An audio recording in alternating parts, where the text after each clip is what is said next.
안녕하십니까. 전국 국어운동 대학생 동문회 초대 회장 이대로입니다. 많은 사람들이 1998년에 광화문의 한글 현판이 어떻게 달렸는지 알지 못하고, 어떤 이는 그 한글 현판은 박정희 독재 정치 상징이라고 엉뚱한 소리를 하고 있어 그 사연을 이야기하겠습니다. 박정희, 김종필 군사정부는 1962년에 한글로 만들던 교과서를 한자 혼용으로 만든다고 해서 대학생들이 국어운동 대학생회를 만들고 1967년에 박정희 대통령의 한글 전용 정책을 펴라고 건의했습니다. 학생들이 건의를 받고 박정희 대통령은 이은상 한글학회 이사에게 그 내용에 대해서 자문을 구했고, 이은상 선생은 한글 전용을 해야 나라가 발전하고 다음에 세종대왕과 이순신 장군처럼 후손들로부터 존경을 받을 것이라고 알려주니까 1967년에 탁골공원을 정비하면서 3일문에 먼저 한글 현판을 달았습니다. 그때 1968년에 그리고 초에 앞으로 한글 전용 정책을 펴겠다 하는 그런 발표를 해서 우리 국어운동 대학생들은 서울물대 교정에서 환영 기자회견을 했고, 그때 KBS 라디오 인터뷰를 제가 했습니다. 왜 한글 전용 정책, 한글 전용법이 있는데 제대로 지키지 않느냐? 왜 이순신 장군은 거북선도 만들어서 일본 침략을 막았다고 하면서 지금 기선 하나, 철갑선 하나 만들지 못하느냐? 이렇게 말한 일이 있습니다. 그해 박정희 대통령은 이렇게 학생들의 소리와 한글학회 이은상 이사 여러분의 건의를 받고 1970년도부터 강력하게 한글 전용 정책을 펴기로 발표했고, 그해 광화문을 세우면서 그 광화문에 한글 현판을 달았던 겁니다. 그 한글 현판은 민주, 자주 상징이고, 그리고 우리나라를 일으키는 그러한 계기를 만든 것입니다. 먼저 1967년 말에 탁골공원에 한글 현판을 이렇게 3일문이라고 이렇게 한글로 달았습니다. 그 박정희 대통령이 3일문이라는 한글 현판을 달게 된 사연이 이 국어운동 대학생회 청주 강연회에서 말씀하신 증언이 있습니다. 이번에 대통령께서 결심을 하셨어요. 아무래도 해야 되겠다. 내부터 한글 전용을 해야겠다 하고 파고다공원에 들어간 문을 갖다가 3일문이라고 한글로 썼어요.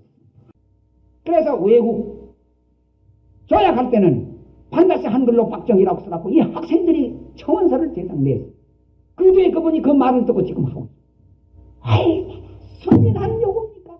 이 나이 먹은 우리는 이론하는 이불 밑에 활개를 치면서도요, 저런 행동을 못했어요. 박수를 해달라고 해서 겨우 박수하는 여러분, 이 청주에 있는 여러분, 이 두뇌가 조금 오늘 이 방이 너무 더워서 둔해지는 모르로되 저 학생의 참신한 저 행동을 말이지, 여러분 죽어가는 구세대는 받들고 새싹하게 살리고 죽어야 해요. 걸음이 돼야 한다 이 말이에요.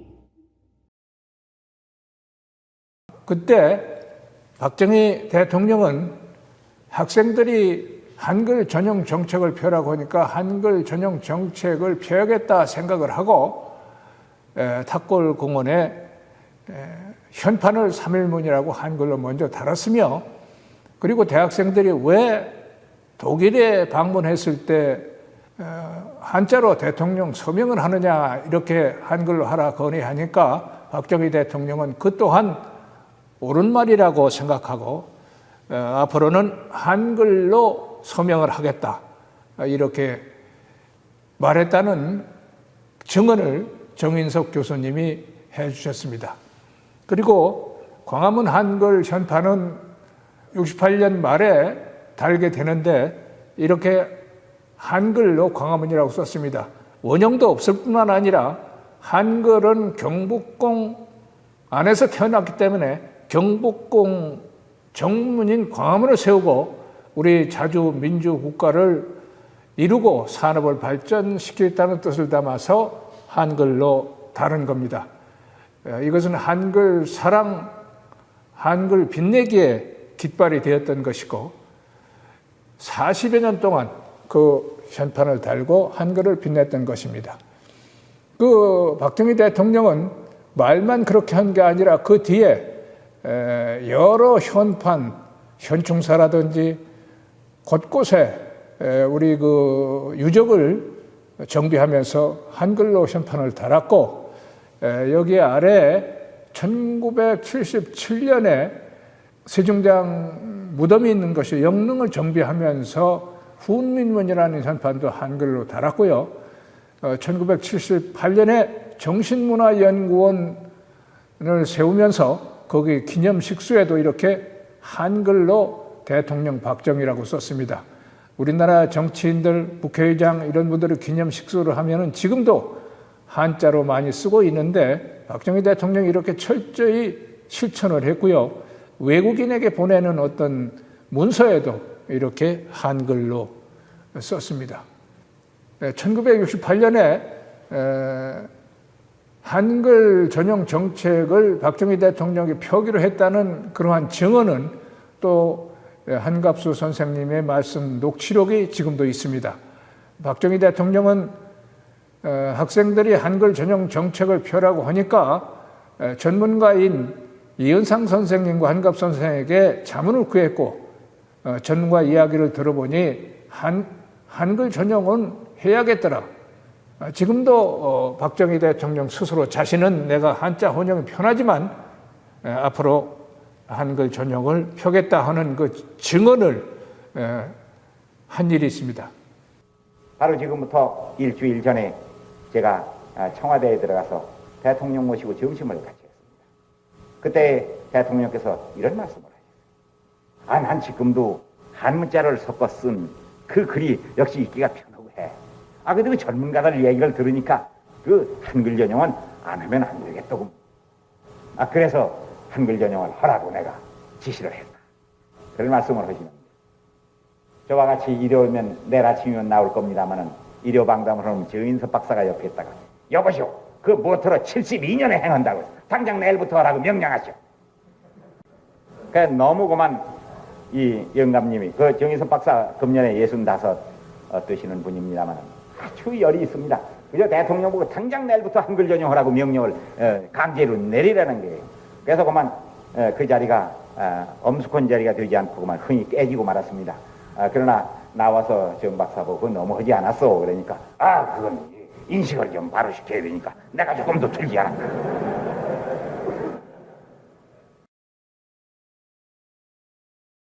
이렇게 광화문에 걸린 한글 현판은 이 나라를 한글을 살리고 빛내서 일으키겠다는 아주 큰 의미와 뜻을 가진 자주 민주화의 상징입니다.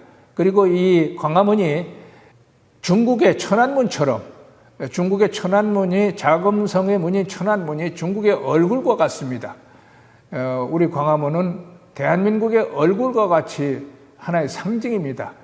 그래서 이렇게 광화문을 짓고 한글 현판을 우리 글자로서 달고 대한민국도 선진국부터까지 발전했고 중국은 이 천안문에 옛 중국 한자로 자기들 그 구호 이념을 쓰질 않고 간체자라는 오늘날 글자로 쓰고 그 문 위에도 중국의 휘장을 이렇게 달았습니다.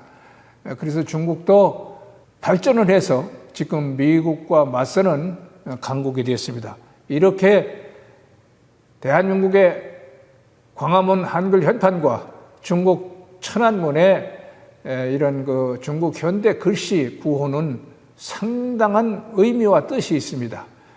여러분 보시다시피 광화문은 그때 일본 그 식민지 총독부였던 중앙청을 이렇게 가렸고요.